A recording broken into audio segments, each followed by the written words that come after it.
Hey, Kumail, would you liken me to like a star fucker? Do you think? No, dude. There's no stars. I mean, Tenacious D, that was a fucking fluke. Do you think that this show is suffering because it has celebrities? Is that what you think? No. You just want to hang out and talk to me. You don't think that famous people coming up on the show is important? I think it really sells the show out, so I hope you have nobody else who's famous. Fuck you! Dana Carvey's here! Fuck you!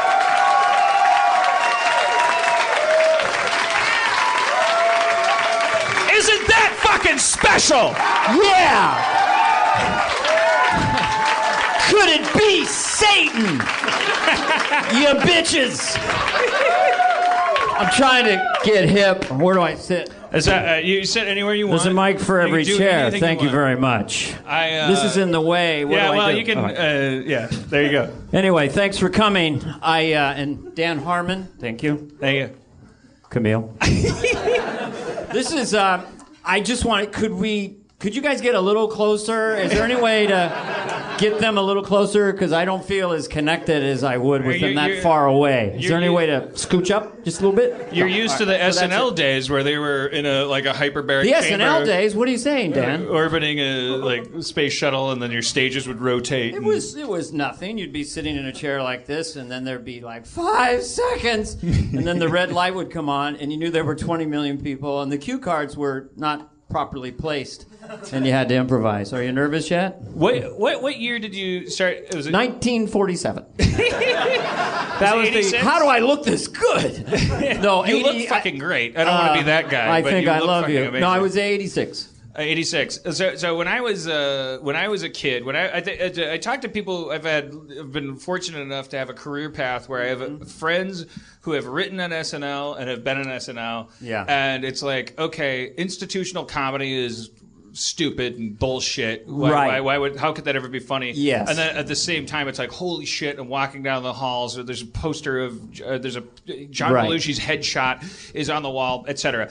So, and SNL has endured. It's the only comedic institution that we have in this country that's lasted as long as it has. Well, what I did does seem very old-fashioned now. And it did become, when I did the show in 96 with Stephen Colbert and Steve Carell, you guys familiar? The Dana Carvey sketch show. By that point, we thought I discovered that it was really considered corny and hack to have a character with a catchphrase that you would repeat, But they're hard to come by. Right. I mean, well, isn't that special? My God. No, once you fucking resonate, you don't back away from that. You are a people pleaser. I want to destroy the audience. I need to have but condescension is still funny to me, even though the character is so hacky, a guy in drag, and notice it was I didn't have fake tits or anything. First of all, it's not hacky. It was very specific, and it's still very, very funny. Well, that's easy for you to say. Never said it. My boner just started. But condescension is funny, and she's the ultimate patronizing. It starts with we. We like ourselves, don't we, Dan? We did a show called Community. Now it's on a thing called Yahoo. It's a sausage factory that you can work through any attitude. I realized later that I am passive-aggressive, a nice passive-aggressive guy, and a lot of my characters were just passive-aggressive. So Hans and Franz, same thing. Explain how Hans and Franz are passive aggressive. Well, first of all, when we did them, obviously it was born on Arnold and this and that. Kevin and I were touring with Dennis Miller, so we saw Arnold on TV. And we loved how he always wins, Arnold Schwarzenegger. Everything is organized. So this is what he said. You're on the road and you get to a hotel. I'm just quoting. I know, I do the voice. It's fun. I can do it. They're happy. I'm happy. All right. You do the stairs. You break a light sweat and you take a light shower and you put on a light white cotton shirt and you're ready for the evening.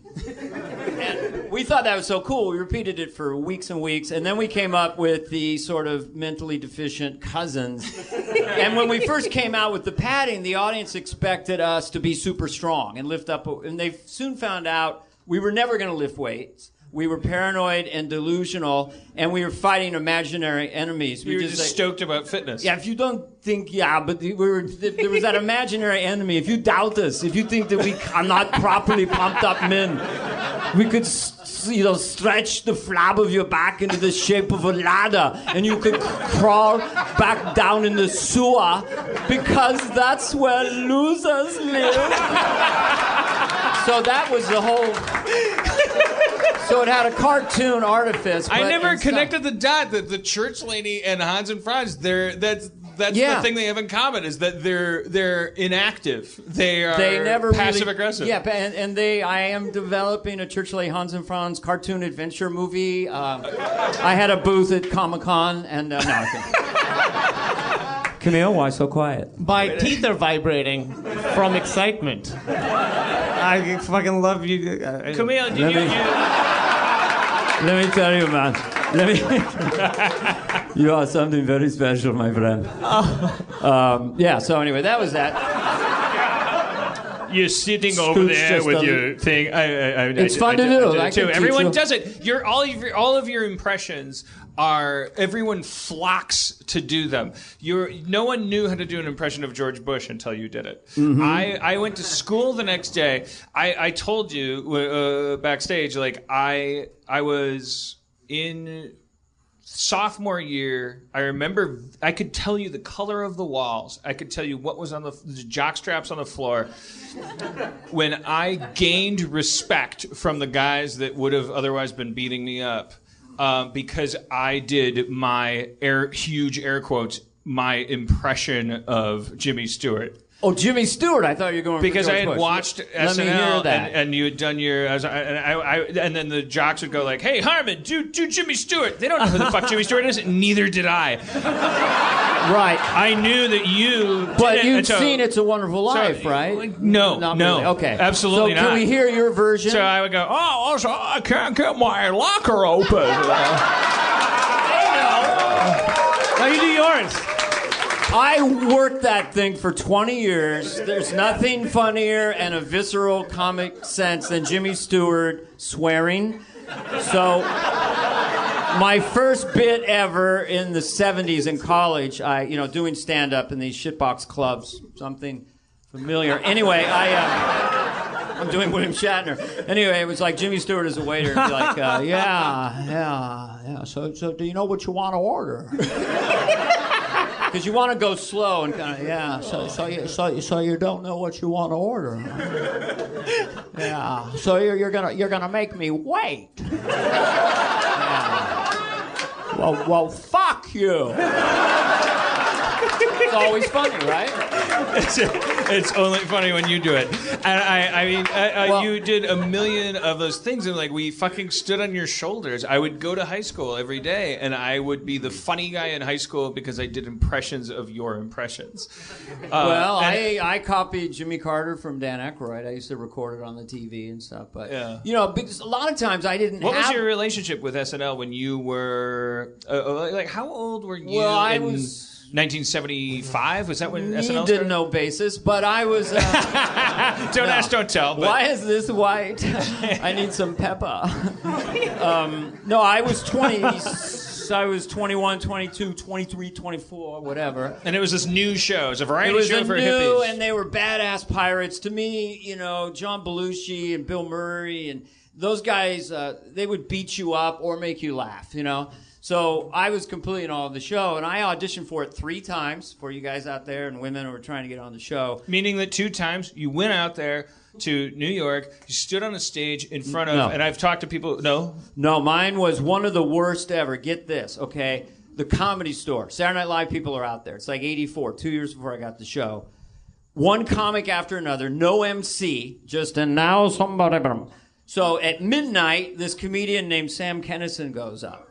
In his prime, who I thought was maybe the best stand-up ever, arguably the best stand-up ever, destroys, dismantles, levitates the room. I'm off the side, and now it's Dana Flunkum with somebody, I go up, I'm going, isn't that special? Then that dead silence. I'll never be on Saturday Night Live. I'm an asshole. You were just going around. Oh, yeah. Isn't that special? I had 5 minutes. Special. Isn't everything special? Isn't that special? Isn't that special? I don't know. And when are people going to realize how special everything is? In desperation, I went, well, fuck you. And I still didn't get the show. So I didn't, So but you stopped me in the middle of that. So you go out when you audition for SNL. Right. You go out to New York. You go out on a stage. There is absolutely no, from what I've heard. Right. There are 8 people sitting in the back of a dark room. Yes. They are instructed not to laugh. Yes. There are video cameras pointed at you everywhere, and because you've walked past the writer's room on your way to the audition, you fully know that there is a feed to the writer's room. You can see that there is a room full of sarcastic, snarky writers who are watching every audition in their own room. You walk past that reality and walk out onto a dark stage under a thrust. And Lauren, I realized later, wanted to test you because I'm bombing out there. I was doing chopping broccoli on the piano and doing these things. And then there was a pause. It was Lauren and Nora Dunn and 3 other people. And Lauren said, do you have anything else that we could see? Is there anything or are you just going to do that? And I realized... Are you just going to keep chopping broccoli? Is that it? Isn't the broccoli chopped at this point? At this point, I would think you could... fucking chop broccoli. I'd say the broccoli would be diced at this point. So it's like he was testing to see when the red light went on if you wouldn't just go, brrrah, Like meltdown. What do you mean by that, though, really? Literally, the meltdown wouldn't be so much that you just cry and go off, but it would be that you would stumble bum because they're flipping credit cards. They were vetting for people who were good at auditioning as opposed to people who could be part of a live the first 3 years, it's just ridiculous. I mean, you see how people go out there. You don't really know. It's in the cards. You don't know your lines. The show's under rehearsed. You don't want to look like you're reading the cue card. So, like, if I was doing a scene with you and it's like, hey, let's go get some milk, I know there's a card over there. So I didn't want to just do the split thing. God forbid. So I'd go, let's go for milk, and then I would kind of look over there for my next line, grab it, and come back, And Phil Hartman was the best at that. They were, but they weren't testing for that in the audition, were they? Let me back up one story that's a little interesting. So I auditioned at the Comedy Store in the Improv. I always bombed. I didn't get SNL. It came around again in '86. Rosie O'Donnell was playing Igby's on the West Side, 100-seat club, kind of like this, small. I didn't know Rosie, but I said, can I go there and audition for the show? Because Lorne Michaels was going to see me. So she allowed me to come in and do like 40 minutes in a room like this. And Lorne showed up. Remember, I'm not on TV. I'm scared. It's Saturday Night Live. With Cher.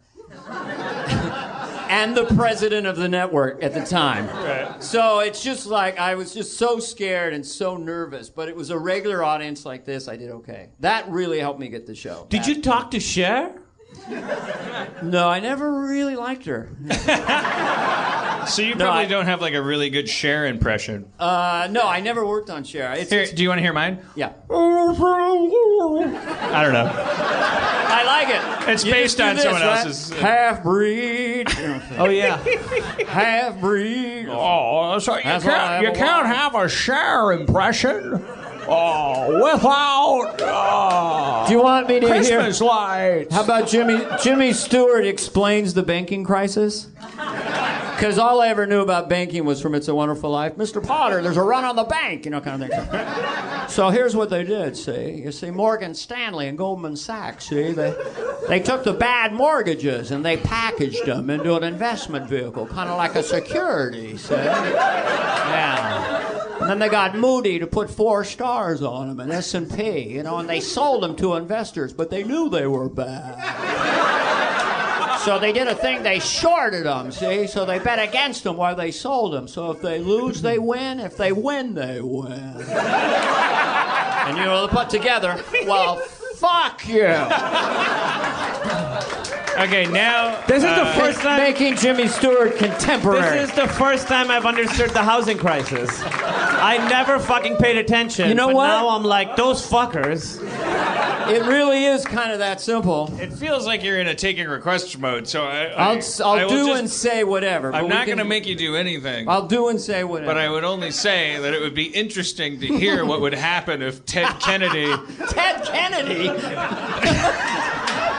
When I returned, Mary Jo and the car were gone. If Ted Kennedy got into a hotel room and found out that Kirk Douglas had the same hotel room, and that because the hotel was overbooked. Can I do it with Burt Lancaster? Okay, all right. Burt Lancaster is there too. I did a movie with Burt Lancaster and Kirk Douglas. Years later, I learned to do them, and I don't really like blue humor in the sense of anal penetration and jizz. Okay, I hate that. But I like the old-fashioned vernacular applied to sexual situations. So this is Burt Lancaster and Kirk Douglas, two male macho superstar icons as lovers. Here we go. This is what made John Lovitz throw up in a parking lot. He told me that you mean because he was laughing so hard. Not to pat yourself on the back, but yes, no. John Lovitz fucking... John loves this. Okay, so it's Burt Lancaster, Kirk Douglas. I want you. I want you very bad. It doesn't mean we're gay. We're two men having fun.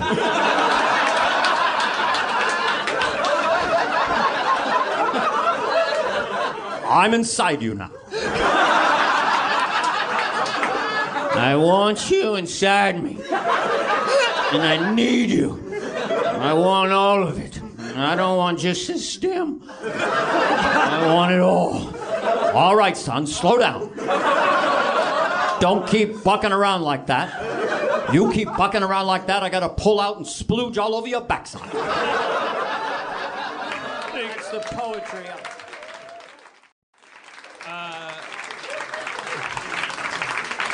Can't do this on Fallon. But you did, I love Jimmy, though. You did Choppin' Broccoli on Fallon, and fucking everyone went wild because Choppin' Broccoli is the comedic version of Dancing in the Dark.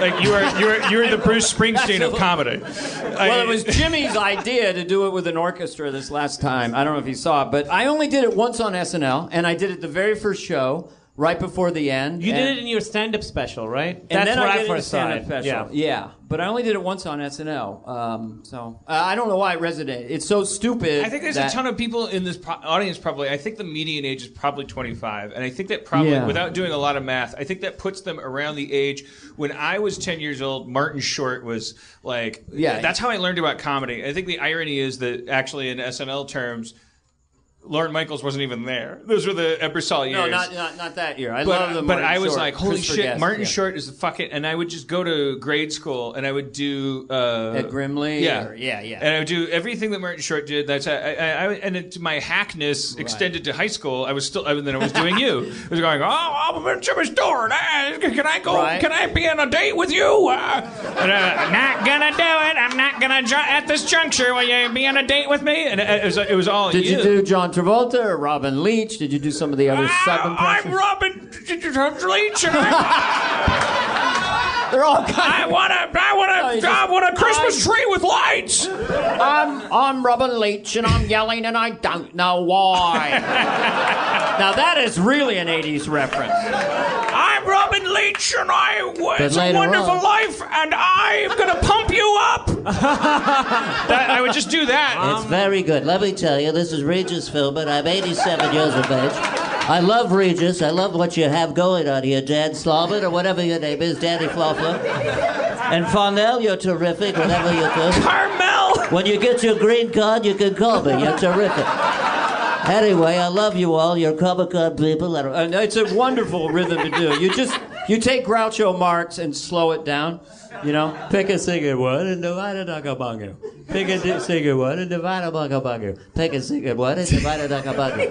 He's doing Groucho with a nasal a little bit faster. So, hopefully kids are enjoying these. Well, Got it. Do it. I don't want to keep you. Yours better.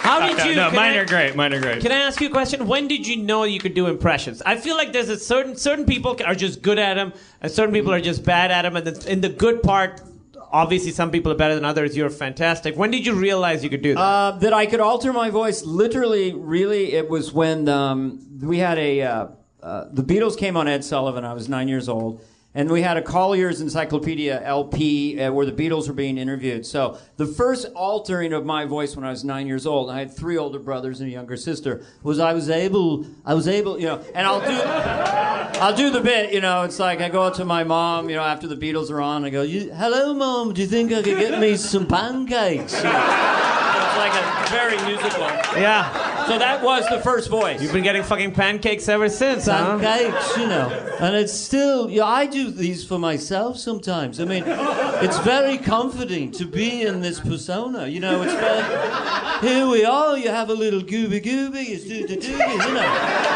I mean, it's very... Because McCartney is the most humble genius in the world. He won't go. You go, Paul. I just want to say, we did some plunkers. John would get a guitar and we'd face each other and we're plunking, And I'm looking at him, he's looking at me, and we're plunking away. And that's how we came up with Abbey Road. But it's a comfortable. Yeah. And I do it for myself. This is not a joke. George Bush Sr., that robotic monosyllabic thing is comforting for me because I tend toward anxiety. But he would say, he'd go, well, Camille, there, sidekick, nice mic, quick-witted audience there, just sodas, comic area, Dan Harmon, writer, superb, community, Yahoo, money. It's just... We can just say thank you, Dana Carvey, for coming, or you can hang out all night as far as I'm concerned, but... Probably have peaked already, but do they have any requests? I'll do one more.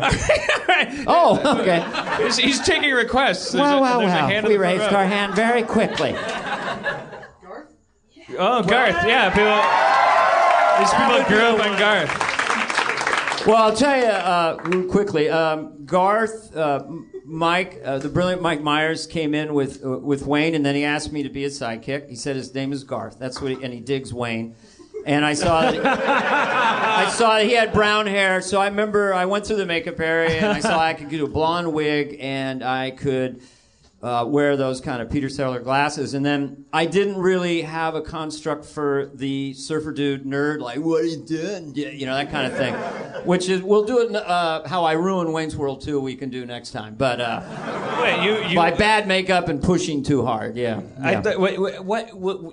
Did you produce Wayne's World 2? Why would you take? Why would you feel guilty about Wayne's World 2? I was 38, and there was a line in the movie that Garth just got pubes, So, and I'm 38 playing the character, and so the edict was we got to cover my 5 o'clock shadow. I'm not Richard Nixon, but if you watch the first movie, I have very light makeup.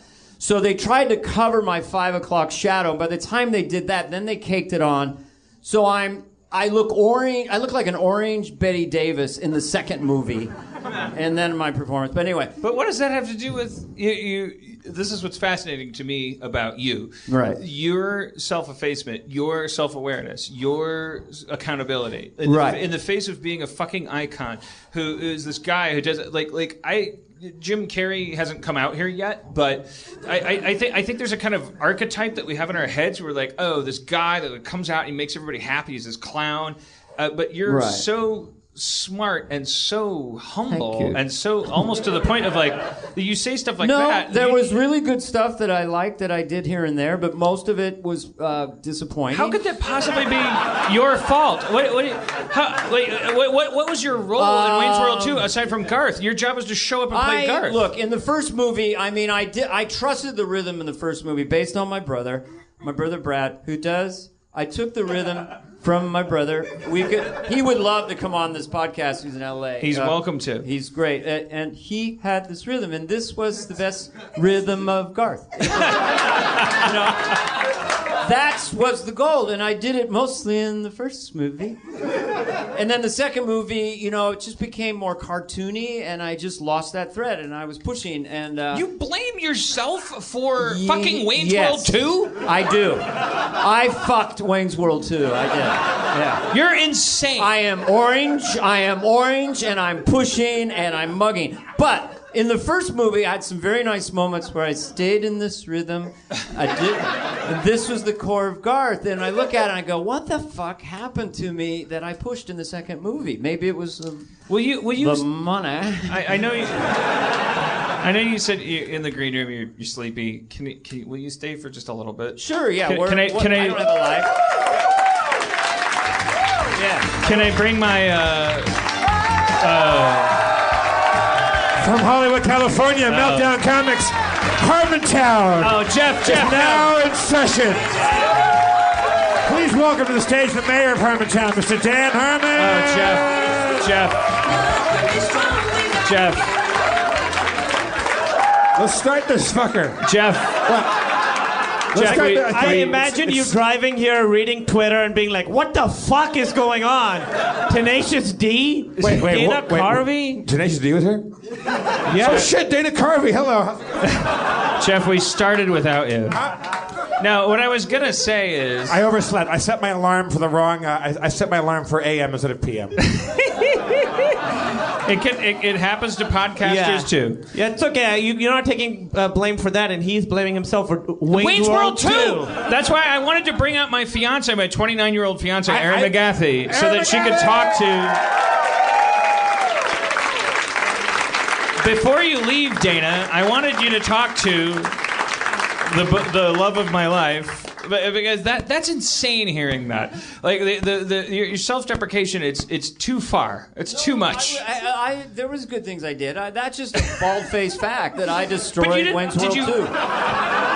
It was. Listen, here's the example. This is not my fault. Is this what Mike Myers has been telling you, Dana? Yeah. Does he call you and leave? Don't let him push you around.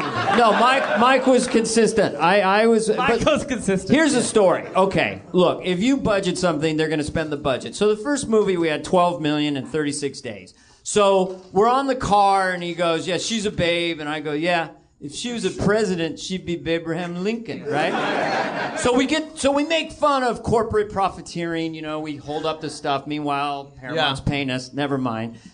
The second movie, we have a $40 million budget, and so Wayne and Garth suddenly have a loft that is a $500,000 loft. I remember walking into it and go, "What? What happened to the humble little set?" But everything got blown up. Did you write the movie? I basically, and another thing I regret, I did the arc with Kim Basinger. I did the yeah, but did you write the movie? Not the movie per se, but the Garth parts for the most part. Dana Carvey, what? You have never done anything wrong ever. Oh no! You need to understand that.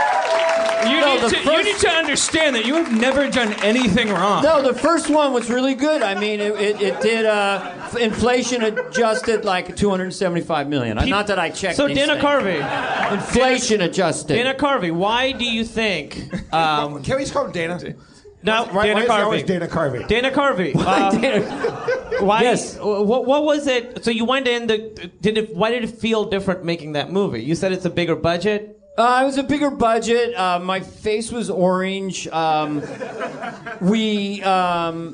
think that, look, I mean, the first time we were on the car, we had an hour to shoot that. You know, Babe, Abraham Lincoln, Mike's laughing, I'm laughing. It's just like, almost in one take. Then the second time, we had 2 full days to shoot us hanging out on the car with like 55 takes of different camera angles. So you tend to get bored and you tend to push, I mean, that's all. That just happened to me. Are you looking back on Wayne's World 2 as being some kind of point where you think... Are you thinking that you did something wrong on that movie? No, I don't think I did anything wrong. My instincts were a little off on that one, but they were spot on the first one. So 1 out of 2 ain't bad. I can't... Is this I have to apologize? Is this going to be on Twitter? God, no. I think it's important to have that conversation. I've never there's many other regrets I have. So. What's that, baby? I can't handle this show emotionally. I'm losing my fucking mind. My hero. I can't deal. She loves Mike Myers. I do too. Story. She loves Burt Lancaster. Such a thrill. I have had the opportunity to meet many famous people. I can't. So. I'm not completely. It's not like I will start stuff crying. that I liked. I love Massive Heaven and Harry. I love the McLaughlin reports. I love the Carsons I did with Phil. There's a lot of stuff I did like, and I liked the first Wayne's World, but second one, I fucked it. When I was in high school. Dana, backstage I told you I really like you, and I said the words, I don't care about how you feel about this emotionally. I know that I'm embarrassing you, but I like you so much. Thank you. You talked to my woman backstage? I don't want to derail the conversation. Please say you wrote a song. I really want you to break into song right now. When I was in high school, I had a Yahoo email account, and after speaking with Dana... You had email in high school? I did. Wow. Yeah. She's a lot younger. And I told Dana backstage that when his first HBO special came out in 95... Yeah. I recorded it with my little tape player. Kids, there used to be these boxes with tape inside them. I recorded it, and me and my brother both had copies of it. And when we would walk to school, we would look at each other for 2 years. We would look at each other and be like, and go. And we would listen to Dana Carvey's special on the way to school together. And I was like, I feel like I may have written a diary. All that makes me feel is like I wish I tried harder. I think you tried really hard. Do. I don't know if she's queuing something up. I don't want to derail her, no. But the overwhelming feeling I have when I hear you talk about yourself, because I don't think you're fishing for it. I think you're a guy that worked really hard from it. Because we didn't even talk about the fact that you were on this Meg Ryan sitcom when you were like our public consciousness of you was like, oh, you were on SNL, and then you were on SNL, and then there were our radar blips and stuff. But you worked your entire life. You tried to make people laugh the entire time, and you never stopped. And I think that there's a million people that we look at publicly and we go, oh, that guy, he thought he was something, and then that's why he did this. I think it was like you were Church Lady, and you were Hans and Franz, and you were doing the shit, and then everyone loved you. America loved you. Right. And then there were a couple movies where you were like with Nicolas Cage, and you were going, hey, I'm a cat burglar. And it was fine. Is it Blank Slate? Trapped in Paradise. Clean Slate. Yeah. That movie's awesome. Clean Slate is a fucking great movie. Oh man. Well, I won't even go to there, but yeah. But I'll tell you what happened. The idea that you're responsible for Wayne's World 2 not being as good as Wayne's World 1 it's fucking insane to me. That's so insane. It wasn't totally mine. I just was disappointed in my instincts. But what happened to me is I grew up very humble. Dad was a high school teacher. 5 kids. So between 80 and 86, when I was doing stand-up, I took everything they gave me, and because I had the reverse dumb blonde effect, like I had a little Teen Idol thing going, I had blonde hair, and I had a real baby face, so no one thought I was a Take it no one thought easy. I was a comic. Yeah. I don't like where I'm sitting either. Like a piece of bubble gum that can make children. But that's why I did all those straight roles. Although I will say, if I'm going to lose my fiancé to anybody, can I read this I would diary like it to be entry? Dana Carvey. Can we hear this? Is this real? It's real. It's real. Wow. It's from So my this Yahoo. is like fan fiction? What is this? This is with my Yahoo Mail account. I would email myself, and you guys have done this before, like set yourself... There's no need for you to shake your head so aggressively. I'm not really looking for people like you. I'm looking for other people that are like, yes, I don't need you to say no. I'm glad they're getting married because I've just kind of got to know this dynamic, and it seems like perfection. It's really like... I do love you immediately jumped into couples counseling us upon meeting us after 30 seconds. Stubbornness is the key to a long relationship. If both are stubborn, I hate you, you hate me, but I ain't quitting, you ain't quitting. with my Yahoo Mail account, and I still do this with my current account, I'll mail myself diary entries, basically. Just like, I'm angry about this thing, I like this thing. But I had a feeling that maybe I talked about Dana Carvey in one of these entries, and I searched his name in my Yahoo Mail, and an email came up, and it's very short, and I would like to read it. So this is you as a teenager. This is me. I feel like this is your life or something. This is embarrassing. Go ahead. I want to hear it. It is. Yeah. This is you at what age do you think? 2001. So 13 years ago. 16. But 16. 6 years after the special. Yes. So you weren't old enough to do anything when 9/11 happened. Hey, none of us were. That's true. Everything changed. That's true. Good point, Kumail. We were all children before then. We were all 16. America was 16. Yeah.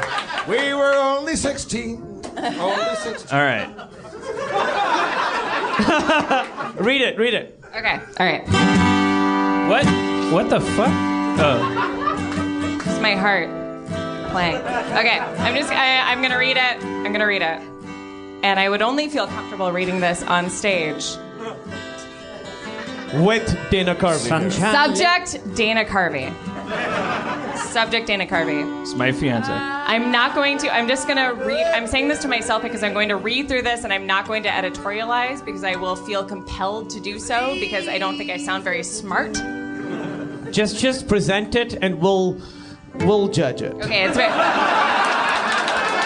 That's a tradition as old as time. Until this moment, I haven't really felt that we were friends, but in this moment, I feel like we are friends. Just read it. It's going to be very sweet. Okay, I'm very excited. It's very short. Okay. I'm very excited. Hello, older me. Oh, God. How are you? I'm okay, but I'm working thought things. Can I judge you right now? No, it's very short. Here is personal and real thought. To be an artist. To be a comedic artist, in all caps. To mold thine artifice like clay to the noble end of create joy. To exhibit kindness in performance, absent of personal need. To be a clown, but not because you're scary or stupid, but because you sacrifice your pride for the audience's joy. To make people laugh, in all caps. This is what is important. This is what I aspire to. This is what I promise. That's it. And it's about Dana Carvey. By the way, Dana Carvey. It was about me. Let's have a hand for Dana Carvey for coming out. Please let him know when you see him on the sidewalk that nothing bad was ever his fault. All he ever wanted to do is make everyone happy. That's all he ever wanted. I think he succeeded. So that email was about, you wrote that about Dana Carvey? Yeah. You must not have seen Wayne's World 2. You know, he really fucked that movie up. Oh, God. Now that he's gone, holy shit. I blame it all on Garth. Yeah. Wayne's World PU, right? I just wish it was Wayne's World. And there was, well, it was Wayne's World. But I mean, I just wanted more Wayne and less Garth. Let's bring out Tenacious D! They're not. Okay. I gotta say, honestly, Jeff. You realize you got here late. What? We started the show without you. Not as far as I'm concerned. As far as I'm concerned, the show started the moment I arrived. Right? Am I right? that is not true. Tenacious D was here. Fuck Tenacious D. They left. It's honestly very inspiring to hear him talk like that, being as, done so much amazing stuff as he has, and that he still has. I fucking love that guy so much. It's like we had, I don't know, people come traipsing out here. Wait, is there music playing? Yeah, there's music playing. Are you still at home, Jeff? had a great nap. I for real, I'm in such a euphoric state. I thought that was just in my head. For Foxy. real. There is no. You don't like. It's a really big. Yeah, deal. it's huge for me. I'm not articulating if it. I don't think like Martin Short. If Martin Short were ever to come by, and Fuck come up, Martin Short. I think I would No, kind of like not fuck him. I would go into a seizure because I wouldn't Fuck really him. quite Let's know all how to fuck handle him. it. But like Dana Carvey represents like for me my adolescent years. Like, it represents the idea that we've all had that all we want to do when we get up in the morning. If there's those of us who decide, I just want to write, do makeup, make chairs, build decks, design dump trucks, act, stunt coordinate, whatever. I want to make other people happy. And all It's his hard interviews, to make so many people laugh without hurting anybody. right. He's not a Kumail, as they say in the biz. Yeah. Kumail makes people laugh, yes, but at what price? But it's so much. Like he's fucking. It's like a sharp sword. It's It's the self-esteem of others is the price. Yeah. I take no prisoners. Kumail's material My is first like, album is called Fuck You.